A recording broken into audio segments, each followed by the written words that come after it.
Здравствуйте, меня зовут Малик. Здравствуйте, меня зовут Алмаз. Мы занимаемся в сфере благоустройства, строительства, занимаемся футбольными полями, также детскими площадками. Полностью благоустройство нашего города. Почему вы начали заниматься таким видом бизнеса? Во-первых, мы увидели потребность в этой сфере, и нам очень интересна была эта деятельность. Да, это сейчас активно развивается, в принципе, у нас в Казахстане. Какие виды продукции у вас есть? Основные виды продукции – это у нас искусственный газон, то есть футбольные поля, ландшафтные, декоративные, резиновые покрытия травмобезопасные и малая архитектурная форма. Те же детские площадки, по сути. От чего зависит стоимость? На самом деле стоимость зависит от разных факторов. Она зависит от логистики, она зависит от товара-импортера, так скажем. Зависит от всяких законодательств на уровне таможни. То есть все это вкупе влияет на конечную стоимость для потребителей. Поставщики сырья тоже могут поднимать цены. Но основной фактор – это доллар. По сути, да, сейчас, если внешняя экономика на долларе, то все завязано на долларе. Участвуете ли вы в гостендерах?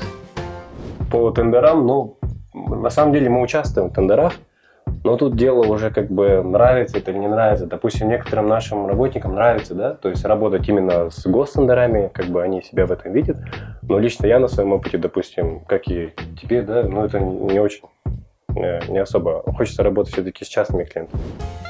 Были ли сложности в работе? Любая работа с клиентами всегда бывает сложности. Зачастую это именно связано с клиентами как раз-таки. То есть на начальном этапе бывает, ты часто им как-то пытаешься угодить чересчур. То есть если когда кто-то начинает что-то, когда только устраиваться на работу, начинает прям чересчур, что мы что-то прям все можем, но на самом деле от этого у клиента повышается чересчур планка такая, из-за которой потом возникает как раз-таки сложности. Вообще, в принципе, сложности они в любой могут быть в сфере. То есть в плане, реально, логистики, да, что тебе машина подведет, товар нужен срок. Какие-то проектные товары, тоже сроки подводят, бывают. Поставщики, сами клиенты бывают подводят. То есть все тут завязано. Конечно, бывает. Нужно ли иметь образование, чтобы заниматься таким бизнесом? Специальное образование, оно не нужно. Реально, тут, по сути, к этому не готовят в вузах или где-то такое. То есть тут это, может быть, что-то, если пригодилось бы, не знаю, может быть, бухгалтерское что-нибудь, да? Потому что реально по ходу всему всегда сам учишься. А так образование, я считаю, что специально оно никак не нужно. А нужно ли получить лицензии? Если для строительства лицензия нужна, а так основная лицензия нам не нужны. Нам нужны только сертификаты из ТКЗ, допустим, что это собственная продукция. И то, если требуют. Сертификаты международные, допустим. А лицензии как таковые они не нужны. Лицензии нужны только для строительства. Если объект какой-то будем строить, выше 2-3 этажей, тогда нужна лицензия.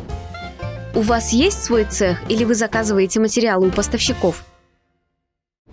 Есть собственное производство, есть и то, что заказываем у поставщиков. Всегда на начальном этапе заказываешь, то есть свое сразу очень сложно поставить, в принципе, особенно в нашей сфере. А потом уже потихоньку идет налаживание собственной продукции.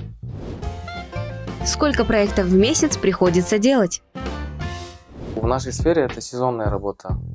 То есть январь-февраль у нас по работе затишье. Тут бывает такое, что в месяц ты можешь брать 10 проектов, но они могут быть маленькие.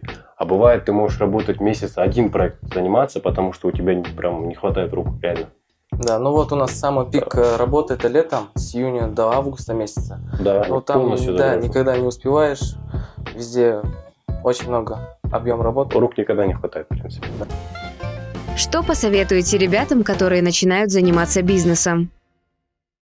Главное начать работать и найти свою нишу, в которой тебе понравилось, и начать на себя работать. Я просто скажу, что, наверное, нужно именно начинать действовать. Тут даже не важно, чем ты будешь заниматься. Главное просто начать, именно действовать.